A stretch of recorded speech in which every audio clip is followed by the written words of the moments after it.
ನಿಮ್ಮ ಮನೆ ಮಂದಿಗೆಲ್ಲ ಇಷ್ಟ ಆಗುವಂಥ ಒಂದು ಈಸಿ ರೆಸಿಪಿನ ನಾನು ನಿಮಗೆ ಶೇರ್ ಮಾಡ್ತೀನಿ. ವಿಡಿಯೋನ ಎಲ್ಲೂ ಸ್ಕಿಪ್ ಮಾಡಬೇಡಿ, ವಿಡಿಯೋ ಪೂರ್ತಿ ನೋಡಿ. ಹಾಗೆ ನನ್ನ ಚಾನಲ್ನ ಸಬ್ಸ್ಕ್ರೈಬ್ ಮಾಡಿ ನೋಡಿ. ಹಾಗೆ ನಿಮ್ಮ ಫ್ಯಾಮಿಲಿ ಫ್ರೆಂಡ್ಸ್ ಜೊತೆ ವಿಡಿಯೋನ ಶೇರ್ ಮಾಡಿ.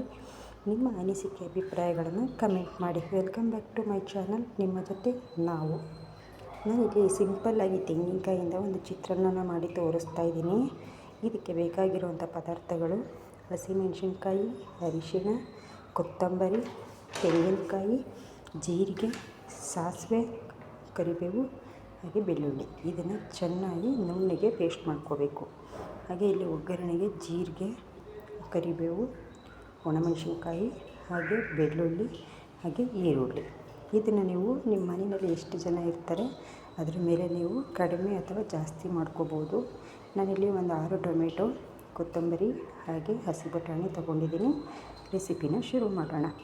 ನಾನಿಲ್ಲಿ ಸ್ವಲ್ಪ ಆಯಿಲ್ ಹಾಕ್ಕೊಂಡು ಒಂದು 3 ಸ್ಪೂನು ಮತ್ತು ಕಡಲೆಕಾಯಿ ಬೀಜನ ಗೋಲ್ಡನ್ ಬ್ರೌನ್ ಬರೋ ತನಕ ಸಿಮ್ಮಲ್ಲಿಟ್ಟು ನಾನು ಫ್ರೈ ಮಾಡಿ ಎತ್ತಿಟ್ಕೊಳ್ತೀನಿ. ಇದಕ್ಕೆ ಜೀರಿಗೆ, ಹಾಗೆಯೇ ಒಣಮೆಣಸಿನ್ಕಾಯಿ, ಬೆಳ್ಳುಳ್ಳಿ, ಈರುಳ್ಳಿ ಇದನ್ನೆಲ್ಲ ಹಾಕಿ ಇದು ಸ್ವಲ್ಪ ಕಲರ್ ಚೇಂಜ್ ಆಗೋ ತನಕ ಚೆನ್ನಾಗಿ ಫ್ರೈ ಮಾಡ್ಕೋಬೇಕು. ಇದನ್ನು ಲೋ ಫ್ಲೇಮಲ್ಲಿ ಇಟ್ಕೊಂಡು ಚೆನ್ನಾಗಿ ಫ್ರೈ ಮಾಡಿ ಕರಿಬೇವನ್ನು ಆ್ಯಡ್ ಮಾಡ್ಕೋಬೋದು. ನೀವು ಖಾರ ತಿಂತೀರಾ ಅಂದರೆ ಇನ್ನೂ 1-2 ಹಸಿಮೆಣ್ಸಿನ್ಕಾಯಿನ ಇವಾಗಲೂ ಬೇಕಾದ್ರೆ ಹಾಕ್ಕೋಬೋದು. ನಾನಿಲ್ಲಿ ಟೊಮೆಟೊ, ಹಸಿ ಬಟಾಣಿ, ಹಾಗೆ ಕೊತ್ತಂಬರಿ ಇಷ್ಟನ್ನು ಒಟ್ಟಿಗೆ ಹಾಕಿ ಸ್ವಲ್ಪ ಉಪ್ಪನ್ನು ಹಾಕಿ ಚೆನ್ನಾಗಿ ಇದನ್ನು ಫ್ರೈ ಮಾಡ್ಕೊಳ್ತೀನಿ. ಲೋ ಫ್ಲೇಮಲ್ಲಿಟ್ಟು ಇದನ್ನು ಮುಚ್ಚಿ ಚೆನ್ನಾಗಿ ಇದು ಸಾಫ್ಟ್ ಆಗೋ ತನಕ ಚೆನ್ನಾಗಿ ಇದನ್ನು ಫ್ರೈ ಮಾಡ್ಕೋಬೇಕು.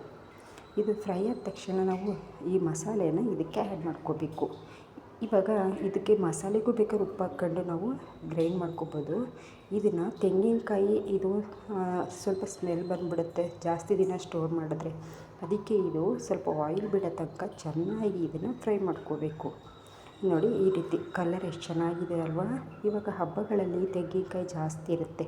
ಆ ತೆಂಗಿನಕಾಯಿನ ವೇಸ್ಟ್ ಮಾಡೋ ಬದಲು ಈ ರೀತಿ ಗೊಜ್ಜನ್ನು ಮಾಡಿಟ್ಟು ಫ್ರಿಜ್ಜಲ್ಲಿ ಇಟ್ಟರೆ ನೀವು ಎಷ್ಟು ದಿನ ಬೇಕಾದರೂ ಯೂಸ್ ಮಾಡ್ಕೋಬೋದು. ಹುಷಾರಿಲ್ಲ ಅಂದರೆ ಅಥವಾ ಅಡುಗೆ ಮಾಡೋಕ್ಕೆ ಮೂಡಿಲ್ಲ ಅಂದಾಗ ಇದನ್ನ ಬಿಸಿ ಅನ್ನ ಮಾಡಿ ಗೊಜ್ಜನ್ನು ಹಾಕಿ ಕಲಸಿ ತಿನ್ಬೋದು. ಟೇಸ್ಟ್ ಅಂತೂ ತುಂಬಾ ಚೆನ್ನಾಗಿರುತ್ತೆ.